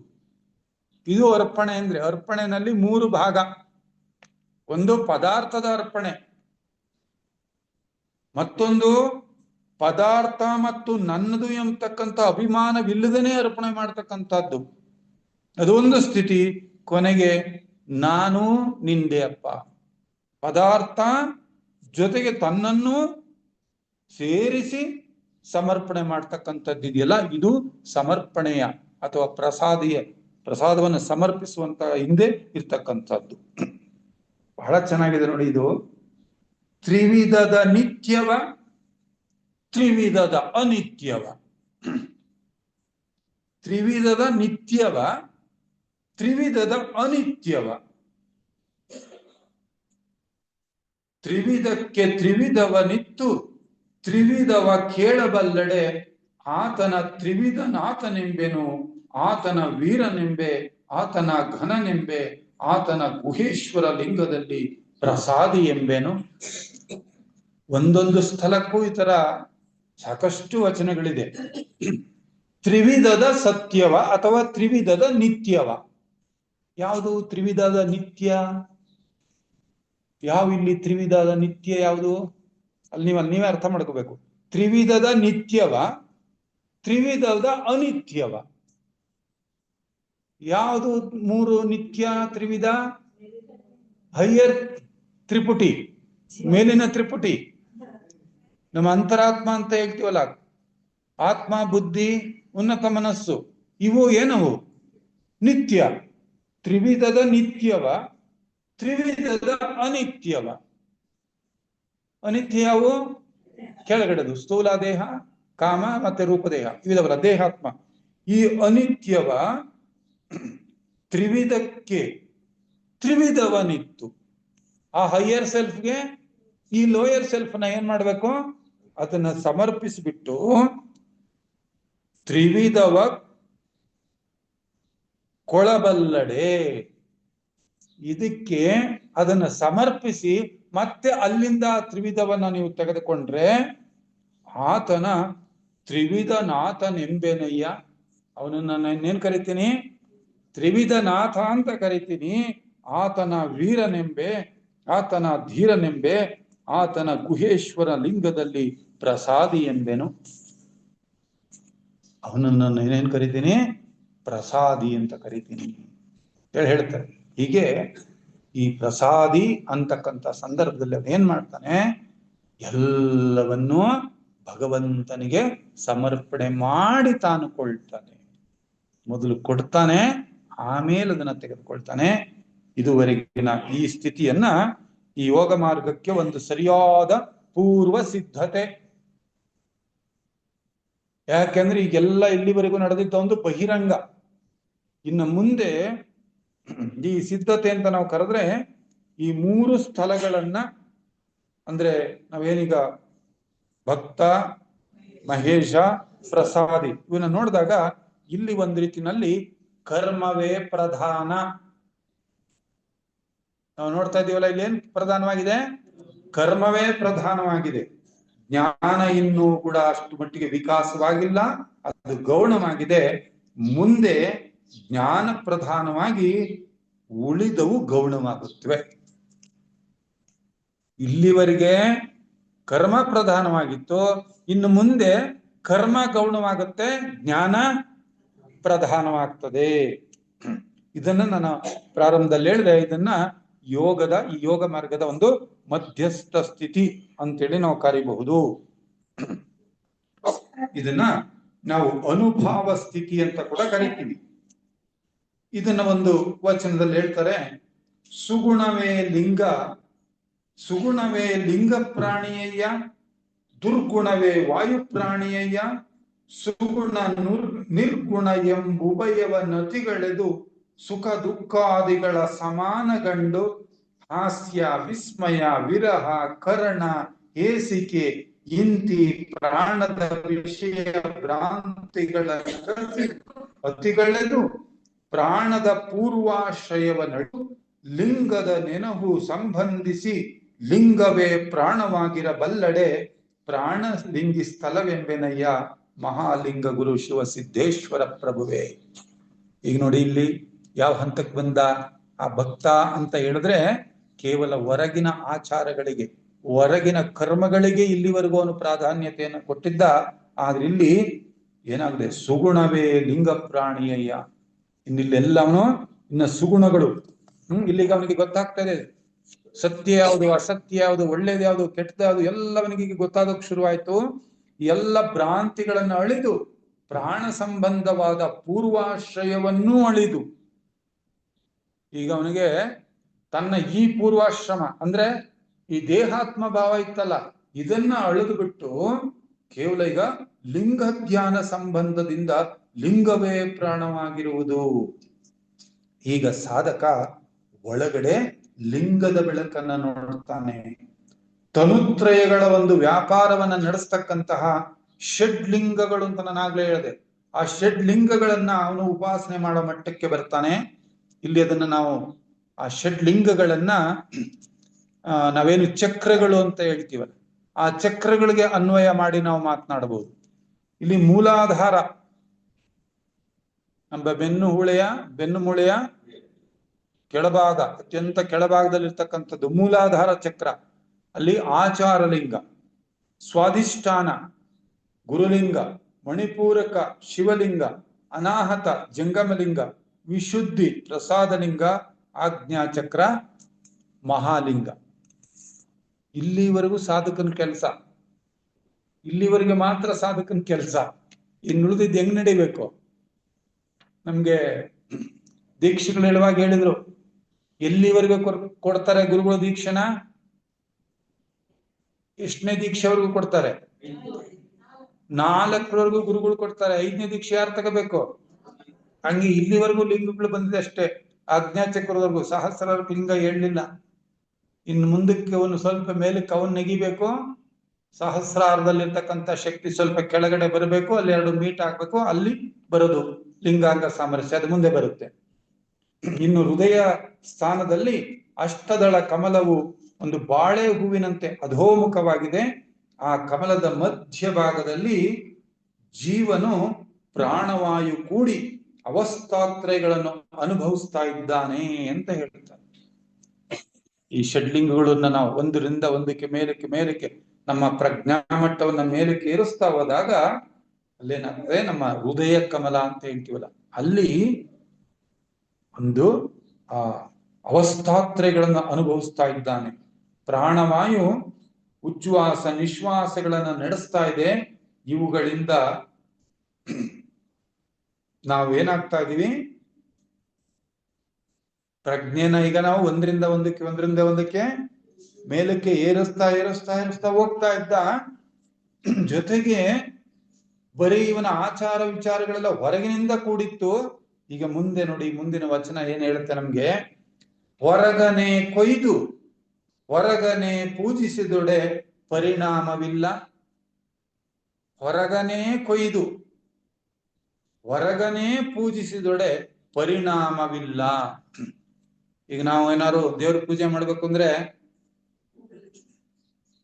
ಅವ್ರಿವ್ರ ಮನೆ ಇಟ್ಲಲ್ಲಾದ್ರೂ ಹೂವನ್ನ ನಾವು ಬಿಡಿಸ್ಕೊಂಡು ಬಂದು ಪೂಜೆ ಮಾಡಿದ್ರೆ ನಮಗ್ ಸಮಾಧಾನ. ಆದ್ರೆ ಈಗ ಅವನು ಹೊರಗನೆ ಕೊಯ್ದು ಹೊರಗನೆ ಪೂಜಿಸಿದೊಡೆ ಪರಿಣಾಮವಿಲ್ಲ. ಸುಖ ದೊರಕೊಳ್ಳದು ನೋಡ. ಬರೀ ಹೊರಗಿನ ಆಚಾರದಿಂದ ನಿನಗೆ ಸುಖ ದೊರಕೋದಿಲ್ಲ ನೋಡ. ಅದೆಂತೆಂದಡೆ ಸರ್ವ ಜೀವರಂಗಳಲ್ಲಿ ಹಿಂಸೆಯ ಮಾಡದಿಪ್ಪುದೇ ಪ್ರಥಮ ಪುಷ್ಪ.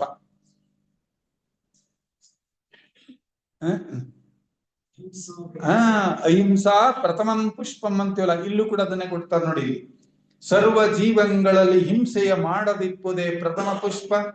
ಸರ್ವೇಂದ್ರಿಯಗಳ ನಿಗ್ರಹಿಸಿಕೊಳ್ಳಬಲ್ಲಡೆ ದ್ವಿತೀಯ ಪುಷ್ಪ, ಸರ್ವ ಅಹಂಕಾರ ಒಳಿದು ಶಾಂತನಾಗಿರಬಲ್ಲಡೆ ತೃತೀಯ ಪುಷ್ಪ, ಸರ್ವ ವ್ಯಾಪಾರ ಒಳಿದು ನಿರ್ವ್ಯಾಪಾರಿಯಾಗಿರಬಲ್ಲಡೆ ಚತುಷ್ಥ ಪುಷ್ಪ, ದುರ್ಭಾವ ಪ್ರಕೃತಿ ಎಳೆದು ಸದ್ಭಾವ ಎಡೆಗೊಂಡಿರಬಲ್ಲಡೆ ಪಂಚಮ ಪುಷ್ಪ.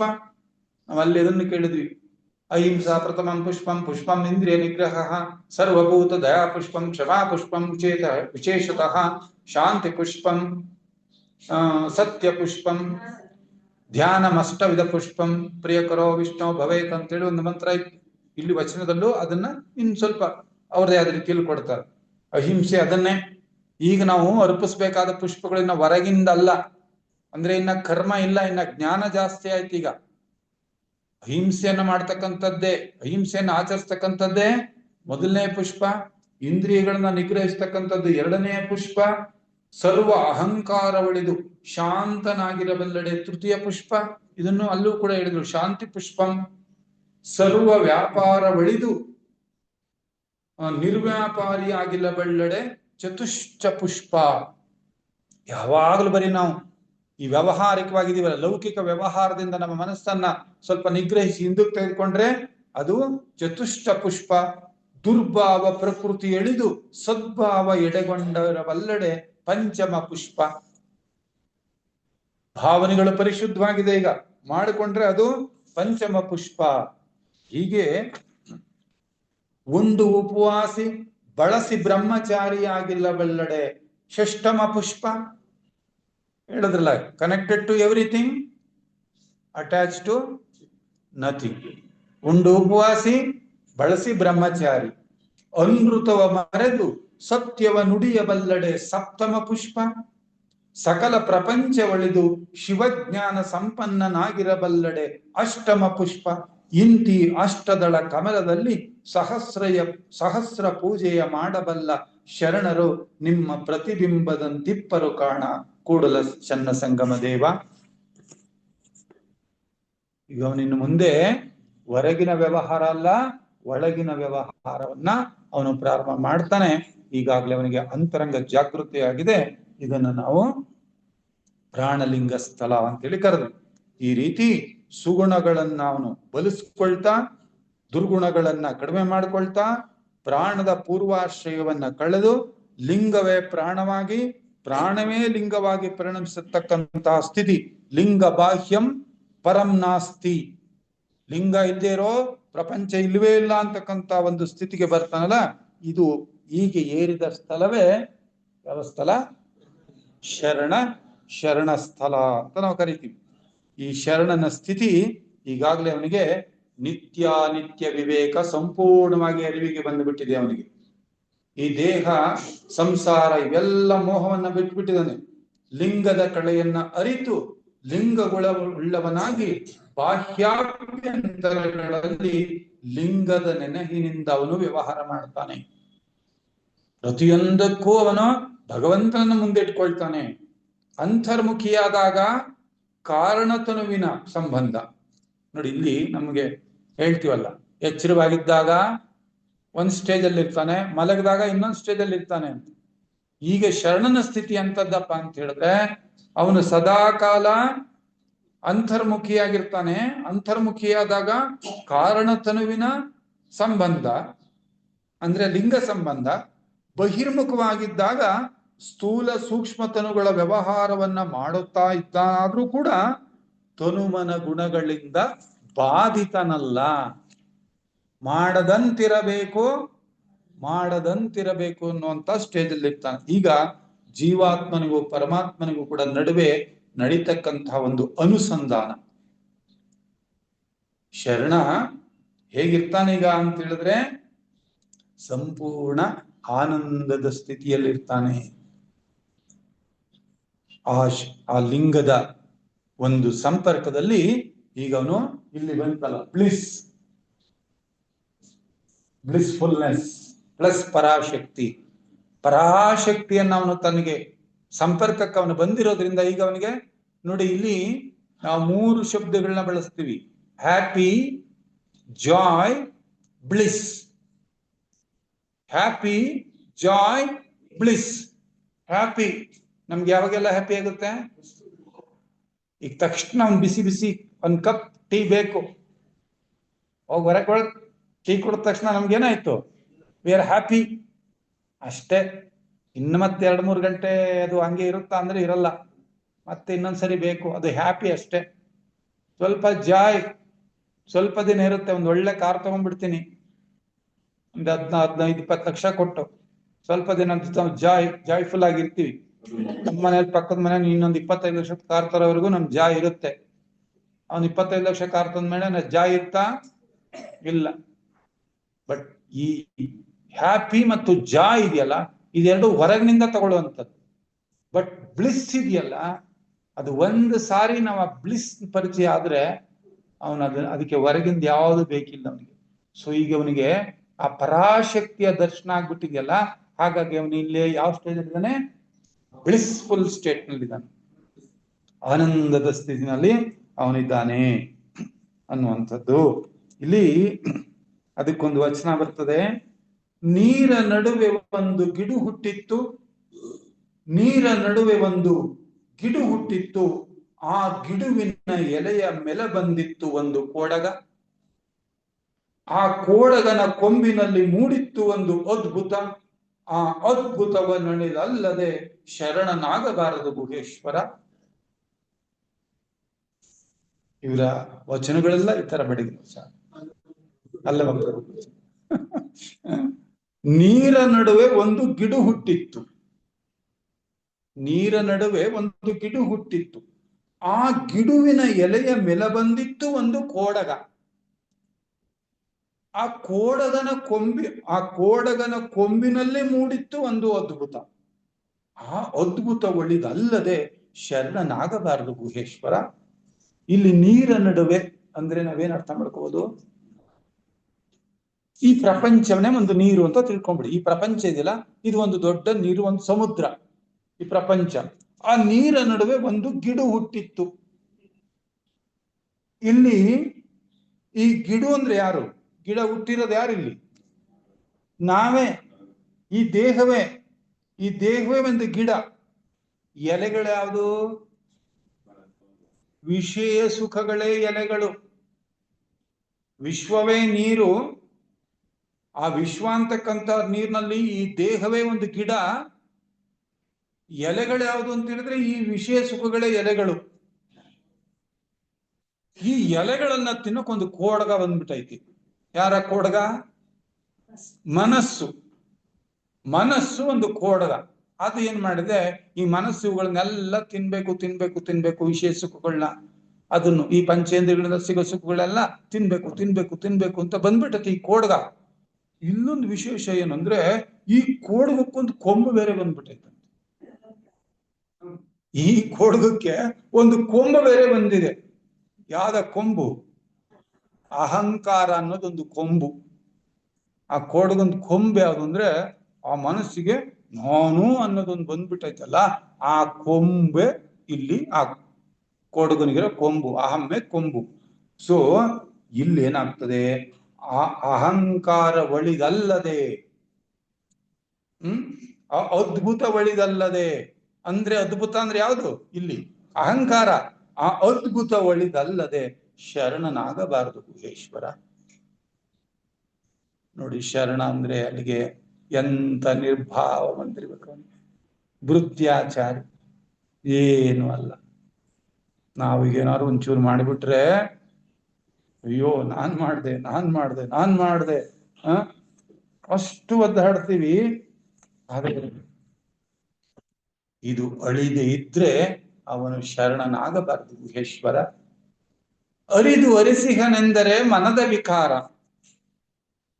ಅಲ್ಲಮ ಪ್ರಭುಗಳು ತಗೋಬೇಕು, ವಚನಗಳು ಬಹಳ ಚೆನ್ನಾಗಿರುತ್ತೆ, ಬಹಳ ಹಿಂಜಬೇಕು. ಅರಿದು ಅರಸಿಹನೆಂದರೆ ಮನದ ವಿಕಾರ, ಸುಳಿದು ಅರಸಿಹನೆಂದರೆ ಪವನ ವಿಕಾರ, ನಿಂದು ಅರಸಿಹನೆಂದರೆ ಕಾಯ ವಿಕಾರ, ಒಳಗನೆರಸಿಹನೆಂದರೆ ಜ್ಞಾನ ವಿಕಾರ, ಅರಸಲಿಲ್ಲದೆ ಬೆರೆಸಬಲ್ಲಡೆ ಆತನೇ ಶರಣ ಕಾಣ ಗುಹೇಶ್ವರ. ಅರಿದು ಅರಸಿಹನೆಂದರೆ ಮನದ ವಿಚಾರ, ಅಲ್ಲಿ ಇಲ್ಲಿ ಓಡಾಡ, ಅಲ್ಲಿ ಇಲ್ಲಿ ಏನೇನೋ ಅದು ತಿಳ್ಕೊಂತೀನಿ ಇದು ತಿಳ್ಕೊಂತೀನಿ ಏನೋ ಮಾಡ್ಬಿಟ್ಟಿದೀನಿ ಅಂದ್ಬಿಟ್ರೆ ಅದು ಮನದ ವಿಕಾರ. ಅರಿದು ನಾನು ಅರ್ಥ ಮಾಡ್ಕೊಂಡಿದ್ದೀನಿ, ಏನೇನೋ ಅರ್ಥ ಮಾಡ್ಕೊಂಡಿದ್ದೀನಿ ಅಂತ ಏನೋ ತಿಳ್ಕೊಂಡಿದ್ದೀನಿ, ಅಲ್ಲಿ ಓಡಾಡಿದ್ದೀನಿ. ಅರಸಿಹನೆಂದರೆ ಮನದ ವಿಕಾರ. ಸುಳಿದು ಅರಸಿಹನೆಂದರೆ ಪವನ ವಿಕಾರ. ನಾನು ಪ್ರಾಣಾಯಾಮ ಮಾಡಿಬಿಟ್ಟಿದ್ದೀನಿ, ಪ್ರಾಣಾಯಾಮ ಮಾಡ್ಬಿಟ್ಟು ನಾನು ಸ್ತಂಭನ ಮಾಡಿ ಎಲ್ಲ ಒಳಗಡೆ ತಿಳ್ಕೊಂಡ್ಬಿಟ್ಟಿದ್ದೀನಿ, ಪ್ರಾಣಾಯಾಮದಲ್ಲಿ ನಾನು ಪರಿಣಿತಿ ಪಡ್ಕೊಂಡ್ಬಿಟ್ಟಿದ್ದೀನಿ ಅಂದ್ರೆ ಪವನ ವಿಕಾರ. ಪವನ ಅಂದ್ರೇನು? ಗಾಳಿ. ಅದು ಮಾಡಿದ್ರೆ ಇನ್ನೇನು ಮಾಡ್ಲಿಲ್ಲ ನೀನು, ಪವನ ವಿಕಾರ. ಒಂದಷ್ಟು ಗಾಳಿ ವಿಕಾರ ಆಗಿದೆ ನಿನ್ಗಷ್ಟೇ. ನಿಂದು ಅರಸಿಹನೆಂದರೆ ಕಾಯ ವಿಕಾರ. ಕೆಲವರು ಮಾಡ್ತಾರೆ ಹೆಂಗಂದ್ರೆ, ನಾನು ಒಂಟಿ ಕಾಲಲ್ಲಿ ನಿಂತ್ಕೊಂಡ್ಬಿಟ್ಟು 1 ಗಂಟೆ ತಪಸ್ ಮಾಡ್ತೀನಿ, ಹಾಗೆ ಮಾಡ್ಬಿಡ್ತೀನಿ, ಹೀಗೆ ಮಾಡ್ಬಿಡ್ತೀನಿ, ಉಪವಾಸ ಮಾಡ್ಬಿಡ್ತೀನಿ, ಇಡೀ ದಿನ ಅನ್ನ ನೀರು ಏನು ತಗೊಂಡೆ ಮಾಡಿ ನಾನು ಅವನನ್ನ ಒಲಿಸ್ಕೊಂಡ್ಬಿಡ್ತೀನಿ ಅಂತ ನೀನೇನಾದ್ರೂ ಮಾಡಿದ್ರೆ ನಿಂದು ಅರಸಿಹನೆಂದರೆ ಕಾಯ ವಿಕಾರ. ಕಾಯ ವಿಕಾರ ಆಯ್ತು. ಒಳಗ ನರಸಿಹನೆಂದರೆ ಎಷ್ಟು ಹೇಳ್ತಿದಿಲ್ಲ ಸರ್, 14 ಒಂದು ಸ್ಟೇಜಸ್ ಇದೆ ಅಂತ. ಹಂಗ ಇದೆಷ್ಟು ಅಯ್ಯೋ, ಮತ್ತೆ ಒಳಗಾರು ನೋಡ್ಕೊಳ್ಳೋಣ ಅಂದ್ರೆ ಒಳಗ ನರಸಿಂಹನೆಂದರೆ ಜ್ಞಾನ ವಿಕಾರ. ಒಳಗ ನೋಡ್ಕೊಂತೀನಿ ಬಿಡಪ್ಪ ಮತ್ತಿನ್ನ ಅಂತಂದ್ರೆ ಅದಕ್ಕೂ ಬಿಟ್ಟಿಲ್ಲ ಪುಣ್ಯಾತ್ಮ. ಒಳಗ ನರಸಿಂಹನೆಂದರೆ ಜ್ಞಾನ ವಿಕಾರ. ಏನೋ ಒಂದ್ ಸ್ವಲ್ಪ ತಿಳ್ಕೊಂಬಿಟ್ಟು ನಾನು ತುಂಬಾ ತಿಳ್ಕೊಂಡ್ಬಿಡ್ತೀನಿ ಅಂತ ಅಲ್ಲೊಂಥರ ಜ್ಞಾನ ವಿಕಾರ ಆಗ್ಬಿಡ್ಬೋದು. ಅರಸಲಿಲ್ಲದೆ ಬೆರೆಸಬಲ್ಲಡೆ ಹುಡುಕದಂಗೆ ಸುಮ್ನೆ ಆಸ್ ಇಟ್ ಈಸ್ ಅಂತಲ್ಲ ಜಯ ಕೃಷ್ಣಮೂರ್ತಿಯವರು, ಆಸ್ ಇಟ್ ಈಸ್ ಇದ್ದದ್ದನ್ನ ಸುಮ್ನೆ ನೋಡ್ತಾ ನೋಡ್ತಾ ನೋಡ್ತಾ ನೋಡ್ತಾ ಅರಸಲಿಲ್ಲದೆ ಬೆರೆಸಬಲ್ಲಡೆ ಆ ಸ್ಥಿತಿನಲ್ಲಿ ನೀನು ಸುಮ್ನೆ ಇದ್ದು ಅವನ ಜೊತೆ ಸೇರ್ಕೊಂಡ್ಬಿಟ್ರೆ ಅರಸಲಿಲ್ಲದೆ ಬೆರೆಸಬಲ್ಲಡೆ ಆತನೇ ಶರಣ ಗುಹೇಶ್ವರ. ಅವನ್ ಕಡಪ ಶರಣ ಅಂದ್ರೆ, ಅವನು ಶರಣ ಅಂದ್ರೆ ಅಂತ ಹೇಳ್ತಾರೆ. ಹೀಗೆ ಅಲ್ಲಮ ಪ್ರಭುಗಳ ವಚನ. ಸೊ ಈ ಸ್ಥಿತಿನಲ್ಲಿ ಶರಣ ಪರಮಾತ್ಮನ ಹತ್ತಿರ ಸಂಬಂಧದಲ್ಲಿದ್ದಾನೆ, ಹತ್ತಿರವಾಗಿ ಕೂತ್ಕೊಂಡಿದ್ದಾನೆ. ಅವರು ಮತ್ತೆ ಶರಣ ಮತ್ತು ಭಗವಂತ ಒಟ್ಟೊಟ್ಟಿಗೆ ಇದ್ದಾರೆ. ಆದ್ರೆ ಒಟ್ಟೊಟ್ಟಿಗೆ ಇದ್ದಾರೆ, ಒಬ್ರೊಳಗಡೆ ಒಬ್ರು ಆಗಿಲ್ಲ. ಸಂಪರ್ಕ ಬಹಳ ಚೆನ್ನಾಗಿದೆ, ಹತ್ತಿರ ಸಂಬಂಧದಲ್ಲಿದ್ದಾರೆ. ಆದ್ರೆ ಇನ್ನೂ ಮುಗಿಲಿಲ್ವಲ್ಲ ಸ್ಟೇಜ್. ಈ ಒಂದು ಸಂಪರ್ಕನ ಮೀರಿದ್ರೆ ಇನ್ನು ಮುಂದಕ್ಕೆ ಬರುವಂತ ಸ್ಥಿತಿ, ಅವನು ಯಾವ ಸ್ಟೇಜ್ಗೆ ಹೋಗ್ತಾನೆ? ಐಕ್ಯ ಸ್ಥಿತಿಗೆ ಹೋಗ್ಬೇಕಲ್ಲ. ಶರಣ ಅನುಭಾವದ ಒಂದು ಉನ್ನತ, ಈ ಅನುಭಾವದ ಒಂದು ಅತ್ಯುನ್ನತ ಕಟ್ಟ ಕಡೆ ಹೆಜ್ಜೆ ಈಗ ಅವನಿಗಿರ್ತಕ್ಕಂಥದ್ದಿನ್ನ ಭಗವಂತನ ಸಾಕ್ಷಾತ್ಕಾರವಾಗಿ ಸಾಯುಜ್ಯವನ್ನ ಹೊಂದತಕ್ಕಂತ ಸ್ಥಿತಿ. ಮೊದಲು ಈಗ ನಾನು ಬೇರೆ ಭಗವಂತ ಬೇರೆ ಅಂತಕ್ಕಂಥ ಸ್ಥಿತಿಯಿಂದ ಪ್ರಾರಂಭಿಸಿ ಅನುಸಂಧಾನ ಮಾಡ್ತಾ ಈಗ ಅವನ ಪಕ್ಕದಲ್ಲೇ ಕೂತ್ಕೊಂಡು ಆನಂದ ಪಡ್ತಾ ಅವನಲ್ಲೇ ಒಂದಾಗ್ತಕ್ಕಂಥ ಸ್ಥಿತಿ. ಇಂತಹ ಶರಣ ಇವನ ಇರುವು ಹೆಂಗಿರ್ತದಪ್ಪ ಅಂದ್ರೆ ಶಿವಶಕ್ತಿಯರ ಸಂಪುಟದಂತೆ ಅಂತ ಬರೀತಾರೆ. ಶಿವಶಕ್ತಿಯರ ಸಂಪುಟದಂತೆ. ಈ ಸ್ಥಿತಿಯನ್ನ ಒಬ್ರು ಬಹಳ ತಿಳಿದಿರ್ತಕ್ಕಂಥವ್ರು 4 ವಿಧಗಳಲ್ಲಿ ಇದನ್ನ ಹೇಳ್ತಾ ಇದ್ರು. ಮನುಷ್ಯ ಮೊದಲನೇ ಸ್ಥಿತಿಯಲ್ಲಿ ಹೆಂಗಿರ್ತಾನೆ ಅಂದ್ರೆ, ವಿ ಆರ್ ಅನ್ಕಾನ್ಶಿಯಸ್ಲಿ ಇನ್ಕಾಂಪಿಟೆಂಟ್. ಮೊದಲನೇ ಸ್ಟೇಜ್ ಅಲ್ಲಿ ವ್ಯಕ್ತಿ ಹೆಂಗಿರ್ತಾನಪ್ಪ ಅಂದ್ರೆ, ವಿ ಆರ್ ಅನ್ಕಾನ್ಶಿಯಸ್ಲಿ ಇನ್ಕಾಂಪಿಟೆಂಟ್. ಪ್ರಾರಂಭದ ಹಂತ ನಮಗೆ ಹೆಂಗಿದ್ರೆ ಮನುಷ್ಯಂದು, ನನಗೆ ಗೊತ್ತಿಲ್ಲ ಅನ್ನೋದು ಕೂಡ ಗೊತ್ತಿರಲ್ಲ. We are unconsciously incompetent. ಇದೊಂದು ಸ್ಥಿತಿ. ನನಗೆ ಗೊತ್ತಿಲ್ಲ ಅನ್ನೋದು ಕೂಡ ಗೊತ್ತಿಲ್ಲ. ಎರಡನೇ ಸ್ಟೇಜ್ ಅಲ್ಲಿ ಏನಾಗ್ತಾನೆ, ಬಿಕಮ್ ಕಾನ್ಶಿಯಸ್ಲಿ ಇನ್ಕಾಂಪಿಟೆಂಟ್. ಈಗ ಅವನಿಗೆ ಸ್ವಲ್ಪ ನನಗೆ ಗೊತ್ತಿಲ್ಲ ಅನ್ನೋದೇನಾಗುತ್ತೆ, ಗೊತ್ತಾಯ್ತು. ಈಗ ಗೊತ್ತಿಲ್ಲ ಅನ್ನೋದು ಗೊತ್ತಾಯ್ತು. ಇನ್ನು ಥರ್ಡ್ ಸ್ಟೇಜ್ ಅಲ್ಲಿ ಏನಾಗ್ತಾನೆ ಅಂದ್ರೆ, ವಿ ಬಿಕೇಮ್ ಕಾನ್ಶಿಯಸ್ಲಿ ಕಾಂಪಿಟೆಂಟ್. ಸಾಮರ್ಥ್ಯ ಇದೆ ಅನ್ನೋದು ಈಗ ಏನಾಗುತ್ತೆ, ಅವನಿಗೆ ಗೊತ್ತಾಯ್ತು. ಇವಾಗ ಓಹೋ ನನಗೆ ಸಾಮರ್ಥ್ಯ ಇದೆ ಅಂತ ಗೊತ್ತಾಯ್ತು. ಇನ್ನೂ ಒಂದು ಸ್ಟೇಟ್ ಇದೆ, we became unconsciously competent. Unconsciously competent. ನನಗೆ ಗೊತ್ತಿಲ್ಲದೆಯೇ ಸಾಮರ್ಥ್ಯ ಬಂದ. ಕಲಿಯುವಿಕೆಯ ಹಂತಗಳು ನೋಡಿ. ಕಲಿಯುವಿಕೆಯ ಹಂತ. ಗೊತ್ತಿಲ್ಲ ಅಂತಲೂ ಗೊತ್ತಿಲ್ಲದೆ ಇರೋದು ಒಂದು ಸ್ಥಿತಿ, ಗೊತ್ತಿಲ್ಲ ಅಂತ ಗೊತ್ತಾಗಿದ್ದೊಂದು ಸ್ಥಿತಿ, ಆಮೇಲೆ ಗೊತ್ತಿದೆ ಅನ್ನೋದು ಒಂದು ಸ್ಥಿತಿ. ಈಗ ಅವನು ಅನ್ಕಾನ್ಶಿಯಸ್ಲಿ ಕಾಂಪಿಟೆಂಟ್. ಗೊತ್ತಿಲ್ಲದೇನೆ ಅವನ ಸಾಮರ್ಥ್ಯ. ಈಗ ಶರಣ ಸ್ಥಿತಿ ಇದು. ಇಲ್ಲಿವರೆಗೂ ಇವನು ಸಾಧನೆ ಮಾಡ್ತೀನಿ ಅನ್ಕೊಂಡು ಏನೋ ಮಾಡ್ಕೊಂಡು ಅಲ್ಲಿವರೆಗೂ ಹೋಗಿದ್ದ. ಈಗ ಅವನಿಗೆ ಏನಿಲ್ಲ. ಈಗ ಅವನಿಗೆ ಗೊತ್ತಿಲ್ಲದೇನೆ ಎಲ್ಲ ಸಾಮರ್ಥ್ಯ ಶುರುವಾಗ್ಬಿಡ್ತದೆ. ಈ ಸ್ಥಿತಿಯಲ್ಲಿ ಅವನು ಹೆಂಗಿರ್ತಾನಪ್ಪ ಅಂದ್ರೆ, ಜ್ಯೋತಿಯೊಳಗಣ ಕರ್ಪೂರಕ್ಕೆ, ಅಪ್ಪುವಿನ ಕೈಯಲ್ಲಿಪ್ಪ ಉಪ್ಪಿಂಗೆ, ಶ್ರೀ ಗುರುವಿನ ಹಸ್ತದೊಳಗಿಪ್ಪ ಶಿಷ್ಯಂಗೆ, ಈ ಮೂರಕ್ಕೆಯೂ ಬೇರೆ ಬೇರೆ ಕ್ರಿಯಾಯೋಗಗಳು ಉಂಟೆ ಗುಹೇಶ್ವರ. ಎಷ್ಟು ಚೆನ್ನಾಗಿದೆ ನೋಡಿ.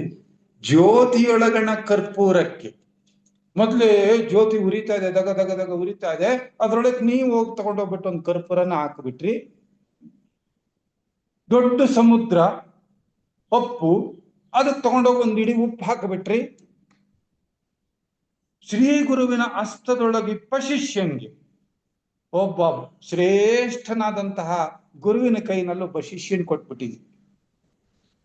ಈಗ ಜ್ಯೋತಿ ಒಳಗಡೆ ಒಂದು ಕರ್ಪೂರ ಹಾಕಿದ್ರೆ ಅದು ಏನಾಗೋಯ್ತು? ಅದು ಜ್ಯೋತಿನೇ ಆಗೋಗ್ಬಿಡ್ತು. ಒಂದಿಡಿ ಉಪ್ಪರ ತಗೊಂಡೋಗಿ ಸಮುದ್ರಕ್ಕೆ ಹಾಕಿದಲ್ಲ, ಅದೇನಾಯ್ತು? ಸಮುದ್ರವೇ ಆಯ್ತು. ಒಬ್ಬ ಶ್ರೇಷ್ಠ ಗುರುವಿನ ಕೈನಲ್ಲಿ ಒಬ್ಬ ಶಿಷ್ಯ ಸಿಕ್ಕರೆ ಆ ಶಿಷ್ಯನು ಏನಾಗೋಗ್ಬಿಟ್ಟ? ಅವನು ಗುರುನೇ ಆಗ್ಬಿಟ್ಟ ಅಲ್ವಾ? ಈಗ ಇವನ ಸ್ಥಿತಿ ಇದು. ಐಕ್ಯ ಸ್ಥಿತಿಯಲ್ಲಿರ್ತಕ್ಕಂಥ ಸ್ಥಿತಿ. ಭಗವಂತನ ಜೊತೆಯಲ್ಲಿ ಅವನು ಸೇರ್ಕೊಂಡ್ಬಿಟ್ಟಿದ್ರಿಂದ ಅವನು ಏನಾಗೋಗ್ಬಿಟ್ಟ? ಭಗವಂತನೇ ಆಗೋಗ್ಬಿಟ್ಟ. ಕರ್ಪೂರದ ಗಿರಿಯನ್ನು ಉರಿ ಹಿಡಿದ ಬಳಿಕ ಇತ್ತಲ್ಲುಂಟೆ, ಕರ್ಪೂರದ ಗಿರಿಯನ್ನು ಉರಿ ಹಿಡಿದ ಬಳಿಕ ಇತ್ತಿಲುಂಟೆ, ಕೆಂಡದ ಗಿರಿಯ ಅರಗಿನ ಬಾಣ ಲೆಚ್ಚಡೆ ಮರಳಿ ಬಾರಲುಂಟೆ. ಗುಹೇಶ್ವರ ಲಿಂಗವನರಿದ ಬಳಿಕ ದೇವರೆಂದರಸಲುಂಟೆ. ಕರ್ಪೂರದ ಬೆಟ್ಟಕ್ಕೆ ಬೆಂಕಿ ಹಚ್ಚಿಬಿಟ್ರ ಇದ್ಲು ಸಿಗುತ್ತಾ? ಈಜಿಲು ಉಳ್ಕೊಳ್ಳುತ್ತಾ? ಕೆಂಡದ ಗಿರಿಯ ಒಂದು ದಗ ದಗ ದಗ ಕೆಂಡ ಒತ್ಕೊಂಡು ಉರಿತಾ ಇರುವಂತ ಒಂದು ಬೆಟ್ಟಕ್ಕೆ ಒಂದು ಎಂಥದ್ದು ಬಾಣ, ಅರಗಿನ ಬಾಣ ಬಿಟ್ಬಿಟ್ರೆ ಮತ್ ವಾಪಸ್ ಬರುತ್ತಾ ಬಾಣ? ಅದು ವಾಪಸ್ ಅರಸಲುಂಟೆ? ಬರೋದಿಲ್ಲ. ಈ ರೀತಿ ಗುಹೇಶ್ವರ ಲಿಂಗವನರಿದ ಬಳಿಕ ದೇವರೆಂದರಸಲುಂಟೆ. ಅವನಿಗೀಗ ಲಿಂಗ ಅರ್ಥ ಆಗ್ಬಿಟ್ಟಿದೆ, ಭಗವಂತ ಅರ್ಥ ಆಗೋಗ್ಬಿಟ್ಟಿದ್ದಾನೆ. ಈ ಭಗವಂತ ಅರ್ಥ ಆದ ಮೇಲೆ ಅವನಿಗೆ ಇನ್ನ ದೇವರು ಎಲ್ಲಿದ್ದಾನೆ ಅಂತ ಹುಡುಕೋದಕ್ಕೆ ಸಾಧ್ಯನಾ?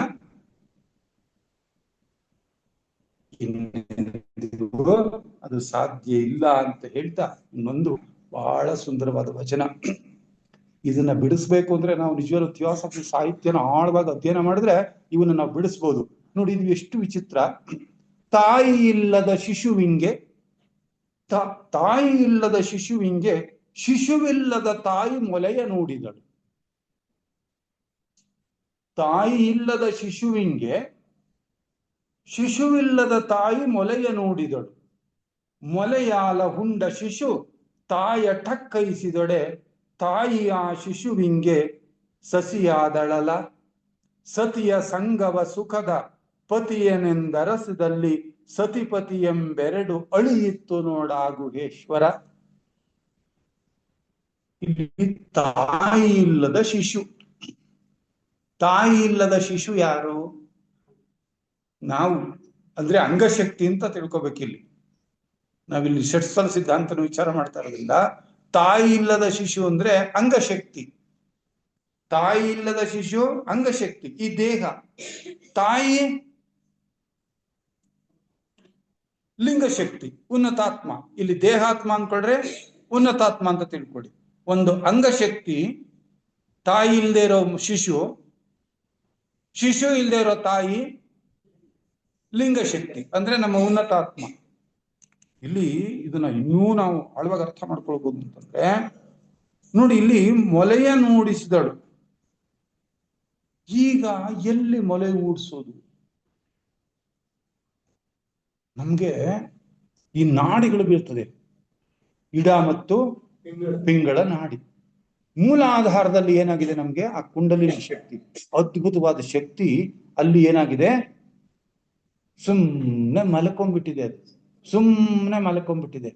ಆ ಸುಮ್ನೆ ಮಲ್ಕೊಂಡಿರ್ತಕ್ಕಂತಹ ಆ ಶಕ್ತಿ ಯಾವಾಗ ಈ ಸಾಧಕ ಭಕ್ತ ಭಕ್ತಿಯಿಂದ, ವಿಶ್ವಾಸದಿಂದ, ನಿಷ್ಠೆಯಿಂದ, ಅವಧಾನದಿಂದ, ಆನಂದದಿಂದ ಅವನೇನ್ ಮಾಡ್ತಾ ಇದ್ದಾನೆ, ತನ್ನ ಪ್ರಜ್ಞೆಯ ಸ್ತರಗಳನ್ನ ಒಂದು ಚಕ್ರದಿಂದ ಒಂದು ಚಕ್ರಕ್ಕೆ, ಮೂಲಾಧಾರದಿಂದ ಮಣಿಪುರಕ್ಕೆ, ಮಣಿಪುರದಿಂದ ವಿಶುದ್ಧಿಗೆ, ಅನಾಹತಕ್ಕೆ ತಂದು ತಂದು ತಂದು ತಂದು ಕೊನೆಗೆ ಎಲ್ಲಿ ತನಕ ಬಂದಿದ್ದಾನೆ ಅವನು ಅಂದ್ರೆ, ದಿಸ್ ಈಸ್ ಎಫರ್ಟ್. ಇಲ್ಲಿವರೆಗೆ ಎಫರ್ಟ್. ಜೆ ಕೃಷ್ಣಮೂರ್ತಿ ಅವರು ಹೇಳ್ತಾರೆ effortless effort. But effortless effort ಆಗೋದಕ್ಕೆ ಮುಂಚೆ ಏನಾಗಿರ್ಬೇಕು, ಆಗಿರ್ಬೇಕು. ಅದು ತಮಾಷೆ. ಎಫರ್ಟ್ ಆಗಿದ್ರೆ ಅಲ್ಲಿವರೆಗೂ, ಆಮೇಲೆ ಎಫರ್ಟ್ಲೆಸ್ ಆಗೋದು. ಈ ಆಜ್ಞಾ ಚಕ್ರದವರೆಗೆ ಅವನು ತನ್ನ ಪ್ರಜ್ಞೆ ಸ್ತರಗಳನ್ನ ಪ್ರಜ್ಞಾಪೂರ್ವಕವಾಗಿ, ಪ್ರಯತ್ನಪೂರ್ವಕವಾಗಿ ಮೇಲೆತ್ತುತ್ತಾ ಎತ್ತುತ್ತಾ ಎತ್ತುತ್ತಾ ಬಂದಿದ್ದಾನೆ. ಹೀಗೆ ಬರ್ತಾ ಬರ್ತಾ ಬರ್ತಾ ಇಡ ಪಿಂಗಳ ನಾಡಿಗಳ ಮೂಲಕ ಅವನು ಮೂಲಾಧಾರ, ಸ್ವಾದಿಷ್ಠಾನ, ಮಣಿಪುರ, ಅನಾಥ, ವಿಶುದ್ಧಿ, ಅಲ್ಲಿಂದ ಆಜ್ಞಾ ಚಕ್ರದವರೆಗೆ ಬಂದ್ಬಿಟ್ಟಿದ್ದಾನೆ. ಅಂದ್ರೆ ಈಗ ಇವನ ಅಂಗಶಕ್ತಿ ಏನಾಗಿದೆ, ಬರ್ತಾ ಬರ್ತಾ ಬರ್ತಾ ಬರ್ತಾ ಸ್ವಲ್ಪ ಮೇಲಕ್ಕೆ ಏರ್ತಾ ಏರ್ತಾ ಏರ್ತಾ ಹೋಗಿದೆ, ಸ್ವಲ್ಪ ಸ್ವಲ್ಪವೇ ಏರ್ತಾ ಹೋಗಿದೆ. ಇನ್ನ ಅವನಿಗೆ ಭಗವಂತ ಇನ್ನ ನನ್ನ ಕೈಲ ಆಗಲ್ಲ ಅನ್ನೋ ಸ್ಟೇಜಿಗೆ ತಲುಪಿಟ್ಟಿದ್ದಾನೆ. ಎಲ್ಲಿ ಬಂದಾಗ ಆಜ್ಞಾ ಚಕ್ರಕ್ಕೆ ಬರುವಾಗ ಅಪ್ಪ ನನ್ನ ಕೈಲ ಆಗಲ್ಲ. ಈಗ ಆ ತಾಯಿ ಶಕ್ತಿ ಇದೆಯಲ್ಲ, ಅದೆಂಥ ಶಕ್ತಿ ಅದು, ಕರುಣೆ, ಕರುಣಾಶಕ್ತಿ. ಅದು ಕರುಣಾಮೂರ್ತಿ ಅವಳು ತಾಯಿ.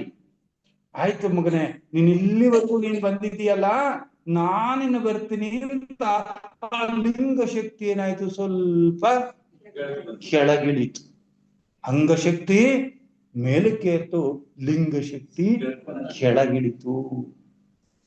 ನಾವ್ ಹೇಳ್ತೀವಿ ಅದು ಸ್ಟೇಜ್ ಹೇಳುವಾಗ, ಊರ್ಧ್ವ ಅರೂಪ ದೇಹದ, ಅರೂಪ ಲೋಕದ ಊರ್ಧ್ವ ಮಟ್ಟದಲ್ಲಿತ್ತು.